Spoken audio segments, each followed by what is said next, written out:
ان کی موبائل پر, یعنی اپنی بچیوں کے موبائل پر تمہارا کنٹرول ہونا چاہیے. خرید کے کون دیا, پیسہ کون لگایا, اس نے تو نہیں خریدا نا, آپ نے خریدا. اور بچی کس کی ہے, تمہاری ہے. اور سب کچھ تم اس کی جانتے ہو, کیا پہنتی ہے, کیا کھاتی ہے, کہ کتنا اس کو پیسہ ٹکٹ کے لیے چاہیے. بٹ اس کی اصل دنیا تو ہڈن دنیا جو چھپی ہوئی ہے اس کے موبائل میں چھپی ہوئی ہے. اس کے باپ, اس کے امی کو, اس کی خالہ کو, اس کی پھوپھی کو, اس کے چاچا اور ماموں کو اتنی جسارت اور ہمت اور ڈیرنگ نہیں ہے کہ وہ اپنی بیٹی سے پوچھے کہ بیٹی اپنا موبائل بتاؤ. فرینڈلی پوچھو, دشمنی میں یا سسپیشیس ڈاؤٹ کر کے, جاسوسی کر کے مت پوچھو. بولو کہ بیٹا دیکھو موبائل لے کے دے رہا ہوں یا دے رہی ہوں, لیکن کھلی کتاب جیسا رہے, کھلی کتاب جیسے, کھلی کتاب جیسا رہے. کون بھی جو تمہارے فنا جو گارجین ہیں, خاندان کے جو بڑے ہیں, وہ کبھی بھی تمہارے فون کو فرینڈلی لے سکتے ہیں, چیک کر سکتے ہیں. سبحان اللہ. یہ فکر اور یہ وعدہ اس وقت اپنے بچوں سے کریں جب تم اپنے بچوں کو موبائل فون لے کے دیتے ہو. بہت افسوس ہوتا ہے جب ایسے ماں باپ کو اور ایسے گھر کے لیڈرز کو دیکھتا ہوں جو اپنے میں اتنی ہمت نہیں رکھتے, جٹا نہیں سکتے کہ اپنے بچوں سے, جوان بچوں سے, جو ان کا کھاتے ہیں, ان کا پیتے ہیں, ان سے فیس لیتے ہیں, جو ان کے انڈر میں ہیں, بڑوں کے انڈر میں ہیں, اتنی ہمت نہیں ہے کہ وہ ان سے ان کے موبائل کو تھوڑی دیر کے لیے پوچھیں. وہ دیں یا نہ دیں وہ بات کی بات ہے, پوچھنے کی ہمت نہیں ہے. یعنی کہ سوشلی اور فیملی کے اعتبار سے, اور ہم نے مان لیا ہے کہ بھائی یہ بہت ہی سیکریٹ چیزیں, موبائل, اس کو پوچھنے کا حق نہیں ہے کسی کو. ہم نے گویا کہ ٹرینڈ بنا لیا, ٹریڈیشن بنا لیا, کسٹم بنا لیا, ایک حق بنا لیا جو کہ ناحق ہے. اوکے, ان کے موبائلز پر کنٹرول اور ایکسیسیبلٹی, اس کو دیکھنے کا, جانچ پڑتال کرنے کا, خاندان کے, اگر تم کو نہیں آتا جانچ پڑتال کرنا, خاندان کے کسی کوالیفائڈ اور کوئی اخلاق اور شعور اور اچھے کیریکٹر والے آدمی کو بلا کر کے, دیکھو میرے بچے کا موبائل چیک کرو کبھی بھی, آپ تھوڑا مجھے بتاؤ تاکہ میں بچے کے بارے میں تھوڑا سا ٹینشن فری رہوں. یہ کام آپ کریں, اور بچے کو بھی بتائیں بیٹا میں تمہاری دشمن نہیں ہوں, میں تمہاری بھلائی چاہتی ہوں, مجھے تسلی چاہیے کہ تم اور تمہارا ذہن و دماغ کیسے کام کرنا, یہ چاہیے, اس کی بہت ضرورت ہے. پانچویں جو چیز جو ہمیں کرنا ہے وہ یہ ہے کہ اسکول جو آپ کی بچی جاتی ہے نا, اس اسکول سے جتنا اچھا تمہارا تعلق رہے گا, جس کالج میں تمہاری بچی جاتی ہے, ان کے ٹیچر سے, ان کے پرنسپل سے ایک اچھا ریپو مینٹین کرو. کم از کم 2 یا 3 مہینے میں اپنی بیٹی بچی کے بارے میں پوچھنے کے لیے, ضروری نہیں کہ وہ بلائے, اوپن ہاؤس ہو, یا سال کے اینڈ میں اسکول ڈے دیکھنے کے لیے, نعوذ باللہ ناچ فنکشن دیکھنے کے لیے تم جاؤ. یہ نہیں ہوتا.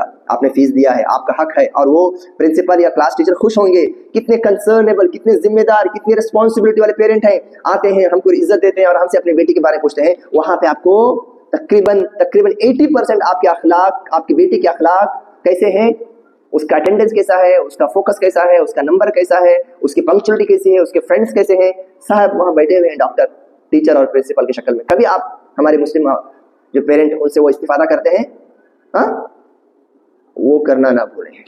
اسکول صرف تعلیم کے لیے نہیں ہوتا, ڈگری کے لیے نہیں ہوتا, تربیت کے لیے سب سے بڑا کروشیل رول جو ادا کرتا ہے. اور ان کی جو اسکیننگ, ان کی کیا کیریکٹر ہے, ان کے انر اور ان کے ایموشن کیسے ہیں, اس کا رپورٹ آپ ان کے ٹیچر سے لیں. ٹیچر سے اپنے تعلقات کو جتنے ہو سکے اتنے مضبوط کریں, اور یہ بہت ضروری ہے. اور میں نے بتایا کہ ان کے سہیلیوں کو اجنبی مت سمجھے, ان کے سہیلیوں کو فون کرے. کبھی کبھار ان کے سہیلیوں کے ماؤں سے بولیں کہ دیکھو ماشاءاللہ تمہاری اور میری بیٹی جو ہے ایک ساتھ جو ہے جاتے ہیں, آتے ہیں, بیٹھتے ہیں, بہت ذکر سنتی ہوں تمہاری بیٹی کا, تو ماشاءاللہ یہ کچھ بھی آپ رشتوں کو یعنی کہ کنیکٹڈ رکھنے کے لیے, ایک دوسرے سے منسلک رکھنے کے لیے اپنی بیٹی کے سہیلیوں کے ماؤں کے ساتھ فرینڈشپ کرو. ویسے 10-50 لوگوں سے باتیں کرتے ہو آپ لوگ دن بھر, یار اپنی بیٹی جو کہ تمہاری عزت ہے, تمہاری شان ہے, تمہاری شوکت ہے, اس کے دامن میں ایک داغ آ جائے, کلنک آ جائے, تمہاری ناکیں کٹ جائیں گی, اور اس کے بارے میں تم بے فکر بیٹھے ہو, کسی کے اوپر چھوڑ دے رہے ہو. دیکھیے میرے بولنے کا مقصد یہ نہیں ہے کہ تم شک کرو, ڈاؤٹ کرو, ڈراؤ, مارو, نہ. لیکن تمہاری بچی کتنی بھی شریفہ کیوں نہ ہو, کتنی بھی جو ہے وہ کیا بولتے ہیں کہ صالحہ, نیک کیوں نہ ہو, لیکن کیا بولتے ہیں نا, وہ بولتے ہیں نا کہ بھائی بیوی کو شوہر پر کتنا بھی محبت کیوں نہ ہو, کتنا ہی بھروسہ کیوں نہ ہو, لیکن شک کا ایک جو ہے ریفلیکشن اور ایک ریڈار جو ہے رکھنا ہی چاہیے. کیوں؟ وہ بیوی کی محبت کی دلیل ہے کہ اپنے شوہر پر تھوڑا سا شک بھی کرتی ہے, اور تھوڑا سا ایک اس کے اوپر سرویلنس رکھتی ہے, اس کے موبائل کو چیک کرتی ہے. اس کا مطلب یہ نہیں کہ وہ دشمن ہے یا بھروسہ نہیں کرتی, وہ محبت کا تقاضا ہے. میں ہسبینڈ وائف کی ایک مثال دے رہا ہوں. اپنے بچوں کے تعلقات کے سلسلے میں, ان کے جو ہے سدھار کے سلسلے میں, یہ جو 5-6 چیزیں جو میں نے بتایا, یہ تقریر ہو گئی, 23 منٹ ہو گئے. میں چاہ رہا تھا کہ 10 منٹ کے اندر فنش کروں. یہ مجھے اللہ توفیق دے کہ میں باتوں کو تھوڑا کمپریس کروں، جامع اور مختصر بناؤں، مجھ سے ہو نہیں پاتا. اور ایک انسکرپٹیڈ ہوتا ہے، انسکرپٹڈ مطلب یہ نہیں کہ آ کے بیٹھ کے ایسے بولنا شروع کرتا ہوں. الحمدللہ سوچتا ہوں، غور کرتا ہوں، کچھ واقعات جو سامنے آئے اس کے پر جو ہے اسٹیٹسٹکس جمع کرتا ہوں، کچھ پوائنٹس لکھتا ہوں، پھر آپ کے سامنے آ کے بات کرتا ہوں. لیکن وہ ڈیوریشن جو ہے لمبا چلا جاتا ہے. لیکن میری گزارش یہ ہے کہ مراقبہ اللہ نے مجھ پر رکھا ہے میرے صدار کے لیے، تو میں ایک باپ اور ماں ہونے کے ناطے، چاچا یا ماموں ہونے کے ناطے اپنے ماتحت میں رہنے والوں پر مراقبہ بھی ان کی تربیت کے لیے لازم اور ضروری ہے. اللہ تعالی ہمارے بچوں کی حفاظت کرے اور ان کو ہر شر سے بچائے. السلام علیکم ورحمۃ اللہ وبرکاتہ.